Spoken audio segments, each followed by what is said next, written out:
বন্ধুরা, ভিডিও শুরু করার আগে আপনাদের কাছে একটা ছোট্ট অনুরোধ। যে যেখান থেকে এই ভিডিওটা দেখছেন, একবার কমেন্টে মন থেকে লিখুন রাধে রাধে অথবা জয় শ্রীকৃষ্ণ।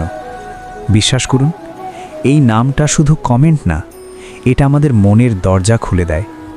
যখন কৃষ্ণ নাম উচ্চারিত হয়, মন নিজে থেকেই একটু শান্ত হয়ে যায়। আজ আমরা যে বিষয় নিয়ে কথা বলবো তা শুধু জ্ঞান না, এটা ভয়কে জয় করার পথ। আমরা সবাই কোনো না কোনো ভয়ে বাঁচি। কারো ভয় ভবিষ্যৎ নিয়ে, কারো ভয় সংসার নিয়ে, কারো ভয় মৃত্যু নিয়ে, আবার কারো ভয় সব ঠিকঠাক থাকা সত্ত্বেও মনে একটা অজানা শূন্যতা। এই ভয়গুলো হঠাৎ আসে না, এগুলো জন্মায় মনের ভিতরে। আর মনকে শান্ত করার সবচেয়ে বড় ঔষধ ভগবদ্গীতা। কিন্তু তার আগে একটা প্রশ্ন, ভগবদ্গীতা আসলে কি? ভগবদ্গীতা কোনো সাধারণ বই নয়, এটা ধর্মের বই নয়, এটা শুধু হিন্দুদের জন্য লেখা নয়, এটা কোনো মন্দিরে রেখে পুজো করার জিনিসও না। ভগবদ্গীতা হলো মানুষের জীবনের সবচেয়ে গভীর সমস্যার উত্তর। যখন মানুষ ভেঙে পড়ে, যখন সে ঠিক ভুল বুঝতে পারে না, যখন সে ভয়ে কাঁপে, যখন সে জীবনের মানে হারিয়ে ফেলে, ঠিক তখনই গীতা কথা বলে। গীতার জন্ম হয়েছিল যুদ্ধের ময়দানে, কিন্তু সেটা শুধু যুদ্ধের গল্প না। মহাভারতের সেই সময়ে দুই পক্ষ দাঁড়িয়ে, একদিকে নিজের মানুষ, অন্যদিকে কর্তব্য। অর্জুন তখন শুধু একজন যোদ্ধা নয়, সে আমাদেরই প্রতিচ্ছবি। তার হাত কাঁপছে, তার গলা শুকিয়ে যাচ্ছে, তার মাথার ভিতরে হাজার প্রশ্ন। আমি কি ঠিক করছি? আমার কাজ কি পাপ হবে? আমি কি এই যুদ্ধের ফল সহ্য করতে পারবো? এই যে দ্বিধা, এই যে ভয়, এই যে মানসিক ভেঙে পড়া, এটাই আমাদের দৈনন্দিন জীবন। আর ঠিক তখনই শ্রীকৃষ্ণ কথা বলেন।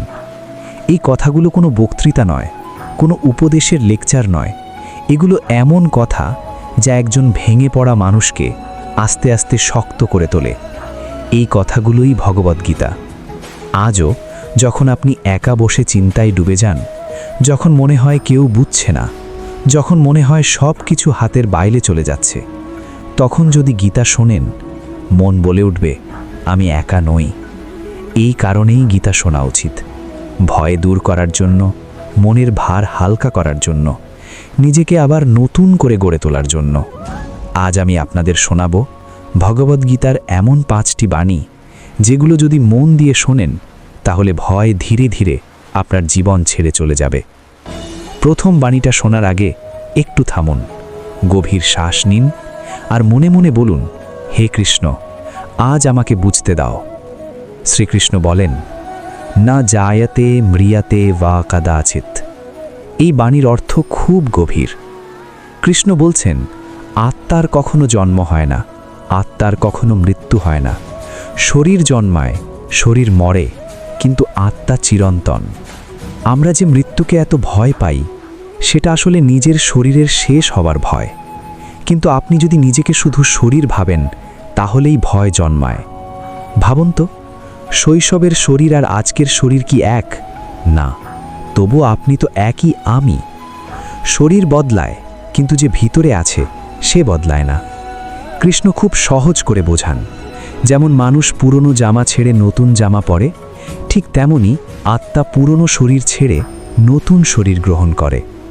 তাহলে প্রশ্ন আসে, যার মৃত্যু নেই সে কিসের ভয় পাবে? এই বাণীটা শুধু মৃত্যু ভয় দূর করে না, এটা জীবনের সব ভয়কে ছোট করে দেয়। যখন আপনি বুঝতে পারবেন, আমি নষ্ট হই না, আমি শেষ হয়ে যাই না, তখন অপমানের ভয় কমে যাবে, হারার ভয় কমে যাবে, ভবিষ্যতের অজানা ভয় কমে যাবে। কারণ আপনি বুঝবেন, যা চলে যায় তা আসলে আমার ছিলই না।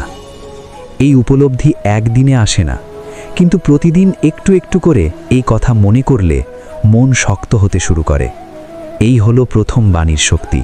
কিন্তু এখানেই সব ভয় শেষ হয় না, কারণ মানুষ শুধু মৃত্যুকে ভয় পায় না, মানুষ বেঁচে থাকতেও ভয় পায়।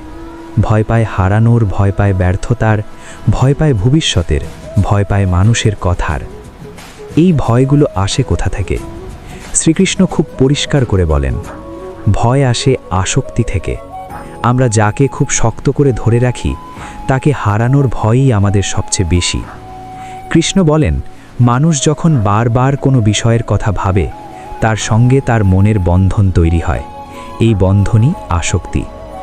আজ আপনার জীবনে যেগুলো আপনাকে সবচেয়ে বেশি কষ্ট দেয়, একটু ভেবে দেখুন, সেগুলোর সাথেই কি আপনার আসক্তি সবচেয়ে বেশি নয়? কারো আসক্তি টাকা, কারো আসক্তি সম্পর্ক, কারো আসক্তি সম্মান, কারো আসক্তি নিজের ইমেজ। এই আসক্তি যত বাড়ে মন তত দুর্বল হয়, কারণ আমরা ভাবতে শুরু করি এটা না থাকলে আমি শেষ। এই শেষ হয়ে যাওয়ার ভাবনাটাই ভয়ের মূল। কৃষ্ণ কখনো বলেননি সব ছেড়ে পাহাড়ে চলে যাও। কৃষ্ণ বলেননি সংসার ভুলে যাও। কৃষ্ণ বলেন সংসারে থেকেও মনে জড়িয়ে যেও না। যেমন আপনি হাতে একটা জিনিস ধরেছেন, প্রয়োজন হলে ছেড়ে দিতে পারবেন, কিন্তু যদি মুঠো শক্ত করে চেটে ধরেন তাহলে ব্যথা হবেই। ঠিক তেমনি সম্পর্ক থাকুক, টাকা থাকুক, কাজ থাকুক, কিন্তু মনে এই ভাব রাখবেন না যে এইগুলোর উপরেই আমার অস্তিত্ব। এই উপলব্ধি এলে ভয় নিজে থেকেই দুর্বল হতে শুরু করে। এরপর কৃষ্ণ আমাদের আরেকটা গভীর কথা বলেন। তিনি বলেন, তুমি শুধু কর্ম করার অধিকারী। এই একটা লাইন মানুষের জীবনের অর্ধেক দুঃখ দূর করতে পারে। আমরা কাজ করি কম আর ফলের চিন্তা বেশি করি। এই কাজটা হলে কি হবে, না হলে কি হবে, লোকে কি বলবে, ভবিষ্যতে আমি কোথায় থাকব? এই সব প্রশ্ন আমাদের বর্তমানটা নষ্ট করে দেয়। কৃষ্ণ বলেন, বর্তমান তোমার হাতে, ভবিষ্যৎ আমার হাতে। তুমি যদি মন দিয়ে কাজ করো, সৎভাবে কাজ করো, নিজের কর্তব্য পালন করো, তাহলে ফল নিয়ে চিন্তা পাওয়ার দরকার নেই। কারণ ফল সবসময় আমাদের ভাবনার মতো হয় না, কিন্তু ভগবানের পরিকল্পনা সবসময় আমাদের মঙ্গলের জন্যই হয়। অনেক সময় আমরা ভাবি এটা না হলে আমি শেষ, কিন্তু কয়েক বছর পরে বুঝি এই না হওয়াটাই আমাকে বাঁচিয়েছিল। এই জায়গায় এসে মানুষ যদি শ্রীকৃষ্ণকে বিশ্বাস করতে শেখে তাহলে জীবনের গতি বদলে যায়। শ্রীকৃষ্ণ বলেন, আমি তোমার কাজ দেখছি, আমি তোমার চেষ্টা দেখছি, ফল নিয়ে চিন্তা করো না। এই বিশ্বাস জন্মালেই ভয়ে ধীরে ধীরে সরে যায়। এরপর কৃষ্ণ আমাদের আরেকটা গভীর কথা বলেন। তিনি বলেন, যে আমাকে মন থেকে স্মরণ করে, যে আমাকে জীবনের অংশ বানায়, তার প্রয়োজন আমি নিজেই বহন করি। এটা কোনো আবেগী কথা নয়, এটা অভিজ্ঞতার কথা। যারা সত্যি ভগবানের ভরসা করেছে তাদের জীবন দেখলে বোঝা যায় কঠিন সময় এসেছে কিন্তু তারা ভেঙে পড়েনি। সমস্যা ছিল কিন্তু সাহসও ছিল, কারণ তারা জানতো আমি একা লড়ছি না। এই ভাবটাই মানুষকে ভিতর থেকে শক্ত করে তোলে। ভয় তখন আসে কিন্তু মন ভেঙে দেয় না। আপনি যদি লক্ষ্য করেন যে মানুষগুলো সত্যিই ভগবানে বিশ্বাস করে তাদের চোখে একটা অদ্ভুত শান্তি থাকে। সব কিছু থাকার শান্তি নয়, সব কিছু সহ্য করার শান্তি। এই শান্তি আসে যখন মানুষ ভাবে আমি যেটা পারি সেটা করছি, বাকিটা তিনি দেখছেন। এবার শ্রীকৃষ্ণ আমাদের আরেকটা গভীর কথা বলেন। তিনি বলেন, সব কিছু ছেড়ে আমার শরণে এসো। এটা কোনো দুর্বল মানুষের কথা নয়, এটা সবচেয়ে সাহসী মানুষের কথা। কারণ নিজের অহংকার ছেড়ে, নিজের নিয়ন্ত্রণ ছেড়ে নিজেকে ভরসা দিয়ে বলা আমি আর একা নই, এটা সহজ না। কিন্তু যেদিন মানুষ এটা পারে সেদিন তার ভিতরের যুদ্ধ শেষ হয়ে যায়। এই শরণ নেওয়া মানে সংসার ছেড়ে যাওয়া না, এর মানে হলো নিজেকে ঈশ্বরের হাতে তুলে দেওয়া। যেমন একটা শিশু মায়ের কোলে নিশ্চিন্তে ঘুমায়, সে জানে পড়ে গেলে ধরার জন্য কেউ আছেন। ঠিক তেমনি যে মানুষ ভগবানের শরণ নেয় সে জানে ভুল হলে সামলানোর জন্য কেউ আছেন। এই বিশ্বাসটাই মানুষকে ভিতর থেকে মুক্ত করে তোলে। মুক্তি মানে মরার পরের কিছু না, মুক্তি মানে এই জীবনে ভয়হীন হওয়া। যে মানুষ ভয়হীন সে সৎ থাকতে পারে, সে সত্য বলতে পারে, সে অন্যায়ের সামনে মাথা নোয়ায় না। এই জায়গায় এসে ভগবদ্গীতার বই থাকে না, গীতা হয়ে ওঠে জীবনের সঙ্গী। গীতা আপনাকে বলে না সব ঠিক হয়ে যাবে, গীতা বলে তুমি ঠিক হয়ে যাবে। আর মানুষ ঠিক হয়ে গেলে জীবন ধীরে ধীরে সামলে যায়। এই কথাগুলো যদি আজ আপনার মনে একটু নড়াচড়া তৈরি করে তাহলে এটুকুই যথেষ্ট। কারণ পরিবর্তন হঠাৎ হয় না, পরিবর্তন শুরু হয় একটা ভাবনা থেকে। আজ সেই ভাবনাটা আপনার মনে বপন হলো। এখন শুধু একবার মনের ভিতর থেকে বলুন, আমি চেষ্টা করব। এই চেষ্টা দেখার জন্যই ভগবান অপেক্ষা করেন। রাধে রাধে, জয় শ্রীকৃষ্ণ। মানুষ যখন এই জায়গায় এসে পৌঁছায়, তখন তার ভিতরে একটা নীরব পরিবর্তন ঘটে। সে আর আগের মতো সব কিছু আঁকড়ে ধরে রাখতে চায় না। সে বোঝে কিছু জিনিস আমাদের হাতে আর কিছু জিনিস আমাদের হাতের বাইরে। এই বোঝাপড়াটাই মানুষকে হালকা করে। ভগবদ্গীতা আমাদের শেখায়, দুঃখ আসবে, সমস্যা আসবে, কিন্তু তুমি ভেঙে পড়বে না, কারণ তুমি একা নও।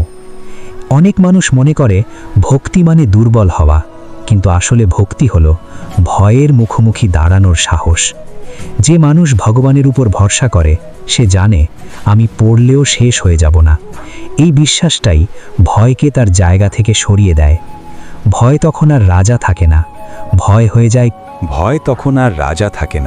ভয় হয়ে যায় কেবল একটা অনুভূতি, যেটা আসে আবার চলে যায়।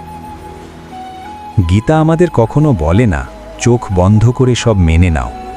গীতা বলে বুঝে নাও, নিজেকে জানো, আর তারপর এগিয়ে চলো। এই কারণেই গীতা শুধু শোনার জিনিস না, গীতা অনুভব করার জিনিস। যেদিন আপনি জীবনের কোনো কঠিন মুহূর্তে একটা শ্লোক মনে করতে পারবেন, সেদিন বুঝবেন এই জ্ঞান ভিতরে ঢুকে গেছে। হয়তো আপনার পরিস্থিতি বদলাবে না, কিন্তু আপনার ভিতরের মানুষটা বদলে যাবে। আর ভিতরের মানুষ বদলালেই বাইরের পৃথিবীকে সামলানো সহজ হয়। একটা কথা মনে রাখবেন, ভগবান কখনো আমাদের সামর্থ্যের বাইরে পরীক্ষা দেন না। আমরা যেটাকে শাস্তি ভাবি, অনেক সময় সেটাই প্রস্তুতি। যে আগুনে সোনা পড়ে, সেই আগুনেই সোনা খাঁটি হয়। ঠিক তেমনি জীবনের চাপ আমাদের ভাঙার জন্য না, আমাদের গড়ার জন্য। যখন এই ভাবনাটা মনের ভিতরে জায়গা করে নেয়, তখন মানুষ আর প্রশ্ন করে না কেন আমার সাথেই এমন হচ্ছে। সে বলে এর ভিতর দিয়ে আমাকে কি শেখানো হচ্ছে। এই প্রশ্নটা ভয়কে জ্ঞানে বদলে দেয়।